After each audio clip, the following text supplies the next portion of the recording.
কোনো দেশের শাসক যদি বেনামাজি হন তাহলে সেক্ষেত্রে জনগণ কি ব্যবস্থা নিতে পারে? জনগণ কোনো ব্যবস্থা নিতে পারবে না, কারণ জনগণের ব্যবস্থা নেওয়ার কোনো কিছুই নেই। জনগণ আল্লাহ তাআলার কাছে দোয়া করবে এবং জনগণ তাদের কাছ থেকে আল্লাহ তাআলার কাছে আশ্রয় প্রার্থনা করবে এবং আল্লাহ তাআলার কাছে যে দোয়া রাসূলুল্লাহ শিক্ষা দিয়েছে সেই দোয়া করবে। আল্লাহুম্মা লা তুসাল্লিত আলাইনা মান লা ইয়াখাফুকা ওয়া লা ইয়ারহামুনা। হে আল্লাহ, আপনি আমাদের উপর ওই সমস্ত ব্যক্তিদেরকে আমাদের উপর বসিয়ে দেবেন না, চাপিয়ে দেবেন না, মান লা ইয়াখাফুকা ওয়া লা ইয়ারহামুনা, যারা আপনাকে ভয় করে না এবং আমাদের উপর রহম করবে না। যেমন ওয়ালা তুসাল্লিত আলাইনা মান আদানা, যে আমাদের সাথে দুশমনি করে তাদেরকে আমাদের উপর চাপিয়ে দিবেন না।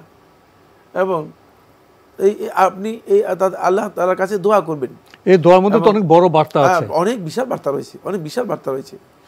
যখন আল্লাহর বান্দারা সবাই আল্লাহ তাআলার কাছে দোয়া করবে, তখন আল্লাহ রাব্বুল আলামিন, আপনি কি মনে করেন যদি একটি সমাজের মানুষগুলো সবাই বলে আল্লাহ তাআলার কাছে, আল্লাহ আমরা নিষ্পেষিত হচ্ছি, আমরা জালিম অধ্যুষিত এলাকায় মজলুম হচ্ছি, আর তাদের দোয়া কি? দোয়া তার কোরআনে আল্লাহ তার শিক্ষা দিয়েছেন, রব্বানা আখরিজনা মিন হাযিহিল কারিয়াতিয যালিমি আহলুহা ওয়াজআল লানা মিন লাদুনকা নাসীরা ওয়াজআল লানা মিন লাদুনকা সুলতানা।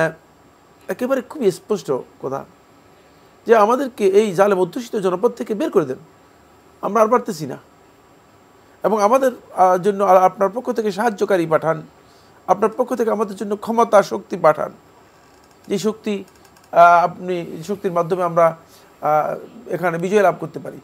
আল্লাহর বান্দাগণ ব্যক্তিগতভাবে আল্লাহ তাআলার কাছে সেই দোয়া করবে, আল্লাহ রাব্বুল আলামিন তাদের জন্য পথ উন্মোচন করে দেবেন। দোয়ার তো শক্তি আছে, বিশাল পাওয়ার। দোয়ার পাওয়ারের কারণে তো আপনি দেখেছেন যে এই যে অল্প কিছুদিন আগে যে ঘটনা ঘটে গেল, এটা দুনিয়ার কোনো মানুষ কল্পনা করে নেই।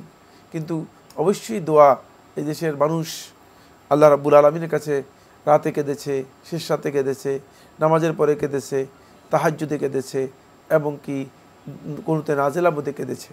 সুতরাং আল্লাহ রাব্বুল আলামিন সহজ করেছেন। এটাই হচ্ছে পদ্ধতি, এটাই হচ্ছে সাধারণ মানুষের কাজ।